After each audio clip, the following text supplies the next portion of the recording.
మహామహులు సోదర సోదరులందరికీ కూడా ఇస్లామీయ పద్ధతిలో అస్సలాము అలైకుం వరహ్మతుల్లాహి అంటే దీని అర్థం ఏంటంటే దైవం మీపై తన కారుణ్య సాయుడు ప్రసరించి ప్రాంతాన్ని శాంతి సుహాలు కలుగులోక.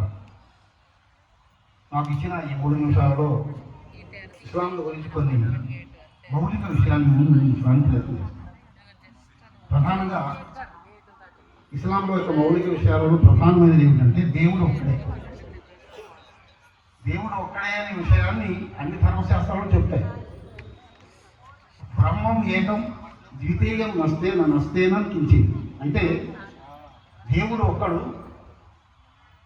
ద్వితీయం నస్తే రెండవ లేడు, కించిత్ కూడా లేదు అనే విషయాన్ని మనకు వేదాలు చెప్తాయి. అదేవిధంగా దివ్యపురాణంలో ఏం చెప్తాడంటే కేవలం దివ్యపురాణం పూర్తి సారాంశం ఏంటంటే దైవం యొక్క హక్కు, దైవదాసుల హక్కు. దైవదాసులు అంటే మానవులందరూ కూడా.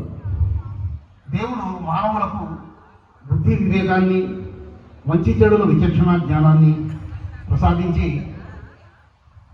మానవులకు ఈ భూమిపై తన ప్రతినిధిగా సృష్టించాడు. ఈ సృష్టిలోని ప్రతి వ్యక్తి కూడా, ప్రతి మానవుని కూడా అల్లాహ్ తాలా అంటే అరబీ భాషలో దైవాన్ని అల్లాహ్ అంటారు.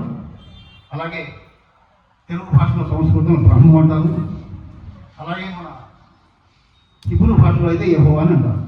కానీ ఒకటే, ఒక రంగు గ్లాసులో తెల్లగా గ్లాసు ఉన్నది, రంగు గ్లాసు ఉంటుంది. ఏదైనా 3 రకాల 4 రకాల గ్లాసులు ఉంటాయి. వాటిలో పోసే నీరు ఒకటే. చూడడానికి అవి ఆయా గ్లాసులో ఉన్న ఆ రంగును బట్టి మనకు లోన రంగు మారుతూ ఉంటుంది. కానీ దేవుడు మాత్రం ఒక్కడే అనే విషయాన్ని చెబుతూ దివ్యపురాణం ఏం చెప్తుందంటే కేవలం దైవాన్ని మాత్రమే